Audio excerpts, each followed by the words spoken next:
Hello. Hello सत्संग जी। सतसाई जी।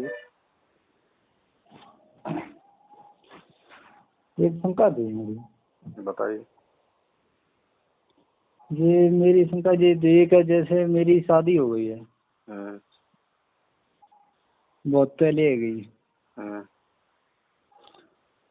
कदे अभी बच्चे बच्चे तो है नहीं। जो कदे एक वीडियो देखी थी तुम्हारी मैंने हम्म। इसी के ऊपर, हम्म। जैसे स्त्री पुरुष के विषय में। हम्म। वैसे ये अगर भक्ति मार्ग में तो ये जायज नहीं है। हम्म।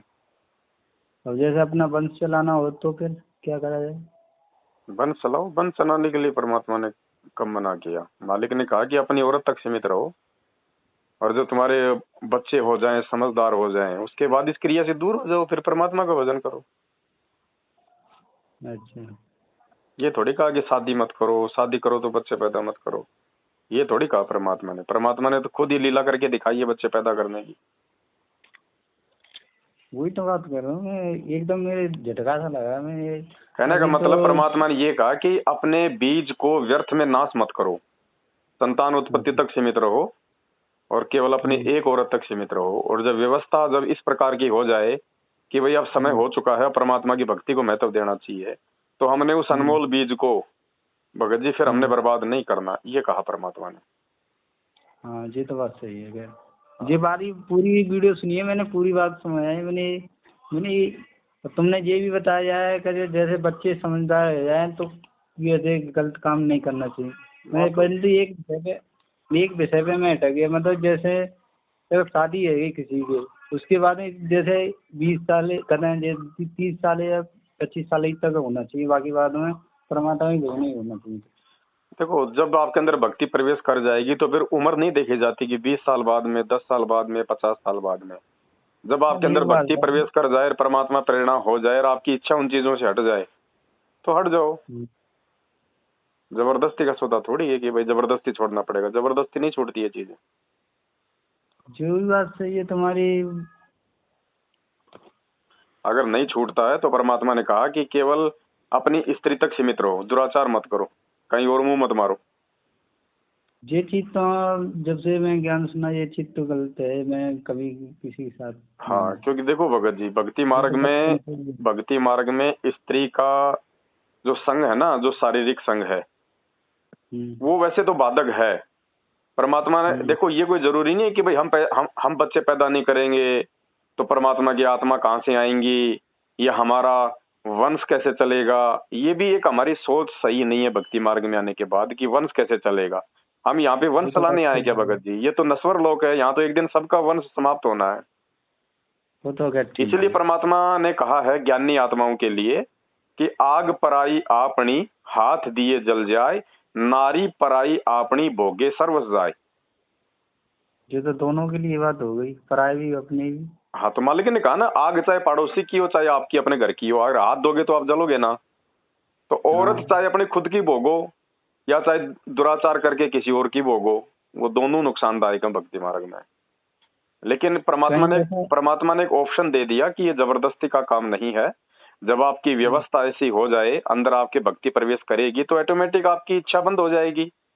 ये जबरदस्ती करोगे तो नहीं होगा भगत जी। जबरदस्ती आप 1 महीने रुक जाओगे, 2 महीने रुक जाओगे, 6 महीने रुक जाओगे, फिर काल पता नहीं सेकंडों में आपका दिमाग चेंज कर देगा। तो जबरदस्ती का हाँ, काम नहीं बताया परमात्मा ने। आप भक्ति करो। परमात्मा कहते हैं मर्यादा में रह के भक्ति करते रहो, एक दिन ऐसा आएगा आपकी खुद की इच्छा समाप्त हो जाएगी। अच्छा। वैसे तो अभी मेरी उम्र की क्या है, मेरे ऐसा 20 इस 20 काम साल की का। कोई उम्र नहीं होती भगत जी। इस काम की कोई उम्र थोड़ी होती है कि आप 25-30 साल के हैं तो आपको करना जरूरी है। वो तो इसकी है कोई ठीक उम्र है। नहीं। जब ज्ञान समझ में आ जाए तो बड़े बड़े ऋषि महर्षियों ने तो शादियां तक नहीं करवाई भगत जी, वो तो खैर ठीक, तुम्हें उदाहरण में ये सब भी देते हैं। है ना। सनक सनंदन है, ब्रह्मा जी के 5 पुत्र हैं, उन्होंने क्यों नहीं शादी करवाई? अपनी उम्र तक नहीं बढ़वा रहे हो, चलो ठीक है। क्योंकि उनको पता है कि जैसी उम्र बढ़ेगी तो मन में विकार उत्पन्न होंगे, विकार उत्पन्न होंगे तो भक्ति नहीं बन पाएगी। ये तो है। और आजकल तो ऐसा माहौल चल रहा है जैसे, एक बार एक और होगा शंकर भगत जी। हम्म। जैसे हम करें, जैसे 10वें अंश का पैसे किसी तरीके से निकाले जाते हैं? जैसे हमारी सेल, जैसे रोज की हमारी 500 रुपए की वो है मेहनत, तो मतलब तो उसमें कौन सी तरीके से डिवाइड करके निकाल रहे 500 रुपए का 10वां हिस्सा 50 रुपए बनते हैं। हैं? अच्छा, 50 रुपया मेरे कहने का परमात्मा के लिए आया निकाल था। सकते हो। 50 रुपया परमात्मा के लिए निकाल सकते हो भगत जी। आपका 10वां अंश, अगर 500 रुपया आप कमा रहे हो तो उसका 10वां हिस्सा बनता है 50 रुपए। तो महीने के मेरे 15-16 हजार है, तो 1600 रुपये बन गए। हाँ तो बिल्कुल। चलो ठीक है, कोई सेवा हो तो बता देना भगत जी। सेवा भगत जी वर्तमान में तो अपनी भक्ति मर्यादा में रह के कर लें, एक मार्ग पे हम टिके रहें, हैं आपस में राग द्वेष ईर्ष्या को दिलो दिमाग से निकाल दें। मैं तो समझता हूँ यही सबसे बड़ी सेवा है। नो करा भगत जी, कुछ तो हाथ में से छूटे, अभी तक तो कुछ नहीं करा सेवा मैंने जब से। सेवा परमात्मा योग्य आत्माओं को देता है, पात्र आत्माओं को देता है, और पात्र वो होता है जो केवल अपने गुरु को भगवान माने, राग द्वेष ईर्ष्या से दूर रहे, सच को सच और गलत को गलत कहे, ना किसी से कोई लोभ लालच की इच्छा रखे, ना किसी को लूटने ठगने की कोई इच्छा रखे। वो भगत जी वो होता है पात्र, उसको परमात्मा सेवा देता है। वो पात्र यदि जबरदस्ती करके सेवा ले भी लेगा तो वो टिक नहीं पाएगा। मेरी सुनो भगत जी, जैसा तल मैंने दान नहीं ढंग से नहीं किया कर पाया अभी तक, तो आगे क्या मिलेगा मेरे को? अभी तो भगत जी सब में कमियां हैं, अपने आप में पूर्ण कोई नहीं है। अभी तो खुद भगवान संघर्ष कर रहा है, हम कहाँ से भक्ति कर लेंगे? अभी समय आएगा भक्ति का। गुरु जी से जब मैं एक करोता कांड हुआ था उससे 1 महीने पहले मिला था, 2 बार ही मिला हूँ वैसे। उसके बाद में एक बार तो मैंने दान पेटी में पैसे ही नहीं डाल पाए, मेरे को ध्यान है शुरुआत पहली बारी की। दूसरी बार गया था, फिर एक बार कल एक बार डाले थे, बाकी बार में डाले ही नहीं। फिर इसमें मैनेजमेंट के चक्कर में फंस गया था, जो 4-5 बारी उसमें डाले आया था, फिर उसको वो तो कहीं पे भी नहीं आया, वो तो पाप में ही लग गया। आगे से सावधान रहो भगत जी, अपनी भक्ति करो, मालिक से प्रार्थना कर पे, है ना। पहले हम भगत तो बन जाएं भगत जी। अभी देखो ठीक है भक्ति हम कर रहे हैं, लेकिन भगत जी भक्ति हमारी वर्तमान में बन नहीं रही किसी की भी। क्यों नहीं बन रही? भगवान हमारा जेल में बैठा, संगत में राग द्वेष ईर्ष्या फैली हुई है, दो पार्ट बने हुए हैं, भगत आपस में रोजाना कुत्ता लड़ाई लड़ रहे हैं, भक्ति में राजनीति का प्रवेश कर दिया, धर्म के नाम पे लोगों ने पाखंड शुरू कर दिया। अभी तो भगत जी छटनी का समय है, भक्ति का समय थोड़ी है। भक्ति के समय के लिए तो परमात्मा ये छटनी कर रहा है, संघर्ष कर रहा है। ये जो गंदगी है ना ये निकलेगी अभी भगत जी। जब तक गंदगी पूरी नहीं निकलेगी तब तक घी को, भगत जी जो किसान होता है जो घी निकालता है, जब तक वो पूरी गंदगी उसको घी को गर्म कर करके निकाल नहीं देता है तब तक वो घी को किसी अलग से पात्र में नहीं रखता। उसको पता है थोड़ी सी भी गंदगी रह गई तो घी जो है वो बदबू मार देगा, किसी काम का नहीं रहेगा। वो तो है। इसलिए परमात्मा कहते हैं जैसे संगत में कुसंगत उपजे, जैसे बण में बांस, आप पे घिस घिस आग लगा ले करे औरा का भी नाश। तो ये साल 6 महीने में सारी जो गंदगी है ना ये निकल जाएगी भगत जी।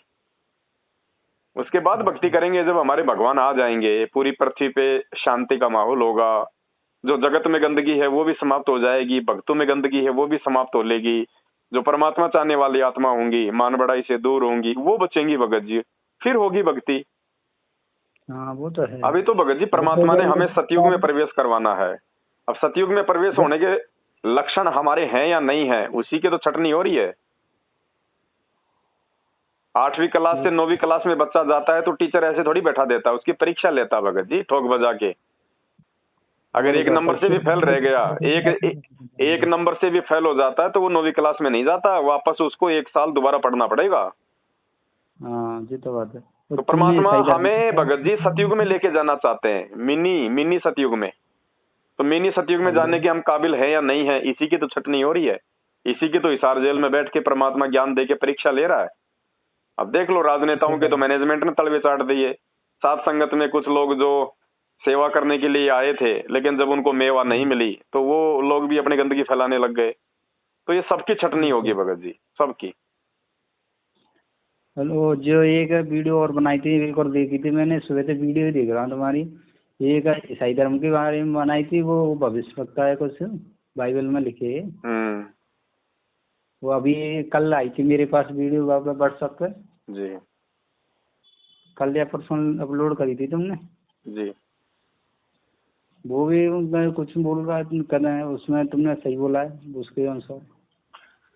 सही है भगत जी, ये तो परमात्मा ने पहले ही बता रखा है। भविष्य वक्ता तो केवल इसलिए बता रहे हैं ताकि हमारे को विश्वास हो। बाकी गुरुजी ने बता दिया वो गलत थोड़ी है, वो सबसे सत्य है। तो ये तो वो भी बोल रहे हैं जो आज के जो पंडित लोग है ना, वो कहते हैं वैसे जो ग्रह के मिला के बोल रहेगा, वो यही वाली बात बोल रहे हैं। सारी भविष्यवाणियां परमात्मा के ऊपर है, और परमात्मा संगत के लिए आया है, हमारे लिए आया है। तो भगत जी हम लोग क्या हैं, हम किस पायदान पर खड़े हैं, हम क्या कर रहे हैं, भगवान ने क्या पढ़ाया, हमने क्या सीखा, हम क्या कर रहे हैं। जो जो अभी वीडियो बनाई डाली ना, उसमें ये बताया है कि हम किसी पर दाने पे खड़े हैं, हम कैसे चल रहे हैं। बिल्कुल, ये चीज ज्यादा समझाई तुमने। तो इन चीजों को समझना भगत जी, हमने अपने जीवन में लागू करना है ठीक ना। ठीक है जी। ठीक है। सत्संग।